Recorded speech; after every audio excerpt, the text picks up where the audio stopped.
નમસ્કાર, good morning. હું શાહીન, આપ જોઈ રહ્યા છો સ્પાર્ક ટુડે ન્યૂઝ. મોર્નિંગની શરૂઆત કરીએ ન્યૂઝપેપરથી, સ્પોન્સર્ડ બાય ચહલ એકેડમી. હવે નજર કરીએ ગુજરાત સમાચારની આજની મુખ્ય હેડલાઇન્સ પર. કેનેડામાં G7 સમિટ દરમિયાન મોદીએ અમેરિકન પ્રમુખ ટ્રમ્પ સાથે ફોન પર 35 મિનિટ વાતચીત કરી. શસ્ત્ર વિરામમાં તમારી કોઈ ભૂમિકા નથી, મોદીનો ટ્રમ્પને જવાબ. મોદી સાથે વાતચીત બાદ પણ અમેરિકાના પ્રમુખનું એનું એ જ રટણ. આઈ લવ પાકિસ્તાન, મેં જ ભારત પાકિસ્તાનનું યુદ્ધ અટકાવ્યું, ટ્રમ્પે કહ્યું. ઉત્તર પ્રદેશમાં અગ્નિ સંસ્કાર પછી યુવતી જીવિત મળતા બધા ચોંક્યા. પુત્રી શિવાની બીજા સ્થળે જીવતી મળી. 15 ઓગસ્ટથી નેશનલ એક્સપ્રેસ હાઈવે પર ₹3000નો વાર્ષિક ફાસ્ટેગ પાસ શરૂ. લગ્ન સંબંધિત વિવાદોમાં હવે વોટ્સએપ ચેટ પુરાવા તરીકે સ્વીકાર્ય, મધ્યપ્રદેશ હાઈકોર્ટે કહ્યું. સતત મોડી પડી રહેલી ફ્લાઇટથી પેસેન્જરો પરેશાન. એર ઇન્ડિયાની 2 ફ્લાઇટ લેટ થતા પેસેન્જરોમાં રોષ. વડોદરા રાજ્યમાં 1947 સુધીમાં 2300 લાઇબ્રેરીઓ સ્થપાઈ હતી. ખાતર વિક્રેતાઓ પર કૃષિ વિભાગની તવાઈ. છોટાઉદેપુરમાં ખાતર વિક્રેતા પર દરોડા, 3ના લાયસન્સ કેન્સલ કરાયા. વડોદરાના વધુ 5 મુસાફરોની અંતિમ યાત્રા. નીકળતા શોકનો માહોલ. અમદાવાદની પ્લેન ક્રેશ દુર્ઘટનામાં મૃત્યુ પામેલા. આગામી 24 કલાક યલો એલર્ટ. વડોદરામાં વરસાદી માહોલ વચ્ચે સાંજે ફરી મેઘમહેર. હવે નજર કરીએ દિવ્યા ભાસ્કર ન્યૂઝપેપરની મુખ્ય હેડલાઇન્સ પર. રાષ્ટ્રીય આંતરરાષ્ટ્રીય 8 એજન્સીઓ 2000 પેરામીટર્સનું વિશ્લેષણ કરશે. રિપોર્ટ આવતા 3 મહિનાનો સમય લાગશે. અમદાવાદમાં 270થી વધુ લોકોનો ભોગ લેનાર એર ઇન્ડિયાનું વિમાન કેમ ક્રેશ થયું હતું, એ જાણવામાં બ્લેક બોક્સ નિર્ણાયક. ઓવરહોલિંગનું કામ કોણે કર્યું હતું? વિમાન દુર્ઘટનાના 3 મહિનાના પહેલા જ એક એન્જિનનું ઓવરહોલિંગ કરાયું હતું. 18 વર્ષ બાદ માત્ર 2 દિવસમાં ચોમાસાએ ગુજરાતને સર કર્યું. વરસાદનો વિસ્તાર અને તીવ્રતા ઘટશે. આજે 10 જિલ્લામાં ભારે વરસાદની શક્યતા.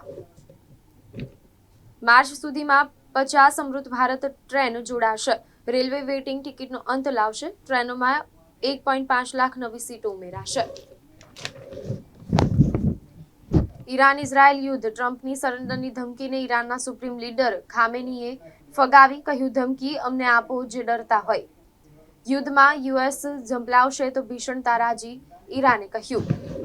દિવાળીપુરા રોડ પરથી કાઢીને પ્લોટમાં મૂકેલા 96,000 પેવર બ્લોકમાંથી મોટા ભાગના વગે.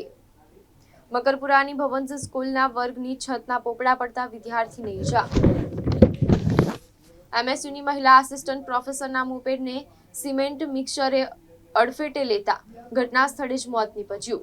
હવે નજર કરીએ ગુજરાત મિત્ર ન્યૂઝપેપરની મુખ્ય હેડલાઇન્સ પર. અમેરિકા જો કૂદશે તો યુદ્ધ, ઈરાને કહ્યું. ભારત પાકિસ્તાન યુદ્ધ વિરામ અંગે ટ્રમ્પના નિવેદનને મોદીએ નકારી કાઢ્યું. મોદીએ ટ્રમ્પ વચ્ચે 35 મિનિટ ફોન પર ચર્ચા કરી. ભારત કેનેડા એકબીજાની રાજધાનીમાં હાઈ કમિશનરોની પુનઃ નિયુક્તિ કરવા સંમત. ચાંદી ₹1,08,200ની નવી ટોચે. 15મી ઓગસ્ટથી ફાસ્ટેગ આધારિત ₹3000નો વાર્ષિક પાસ શરૂ કરાશે. ટ્રમ્પના ગયા બાદ G7ના નેતાઓ સંયુક્ત નિવેદન બહાર પાડવામાં નિષ્ફળ. ત્રાસવાદના પડકારો તરફ આંખ આડા કાન ન કરવા, મોદીએ G7 નેતાઓને કહ્યું. 15 દિવસમાં મતદાર ઓળખપત્ર પહોંચાડવા માટે ચૂંટણી પંચે નવી સિસ્ટમ રજૂ કરી. BCAના માલે તુજાર વહીવટદારોના અનગઢ આયોજનને ક્રિકેટ પ્રેમીઓની લપડાક. કોટંબી સ્ટેડિયમમાં ફરી પાણી ભરાયા. મેચ જોવા ચકલું પણ ફરક્યું નહીં. આજે અને કાલે વડોદરા સહિત મધ્ય ગુજરાતમાં યલો એલર્ટ જાહેર. 27મીએ નીકળનારી ભગવાન જગન્નાથજીની 44મી રથયાત્રા સાદગીપૂર્ણ રીતે નીકળશે. અમદાવાદમાં સર્જાયેલી પ્લેન દુર્ઘટનાને લઈ નિર્ણય લેવાયો. હવે નજર કરીએ સંદેશ ન્યૂઝપેપરની મુખ્ય હેડલાઇન્સ પર. નેશનલ હાઈવે અને નેશનલ એક્સપ્રેસ વે પર જ આ પાસ ચાલશે. રાજ્ય કે સ્થાનિક સ્વરાજની સંસ્થાઓ સંચાલિત હાઈવેને રેગ્યુલર ફાસ્ટેગ લાગુ પડશે. ફાસ્ટેગ ખાનગી વાહનો માટે ₹3000નો વાર્ષિક પાસ, 200 પ્રવાસ. મોદીએ ટ્રમ્પને સંભળાવ્યું, મધ્યસ્થતા ક્યારેય સ્વીકારી નથી કે સ્વીકારીશું પણ નહીં. વડાપ્રધાન અને ટ્રમ્પ વચ્ચે 35 મિનિટ ફોન ઉપર વાતચીત. પાકિસ્તાનની અપીલ પર ઓપરેશન સિંદૂર અટકાવ્યું હતું. એસએસજીનું તંત્ર મહિલા સુરક્ષાને લઈને માત્ર કાગળ પર જ ગંભીર.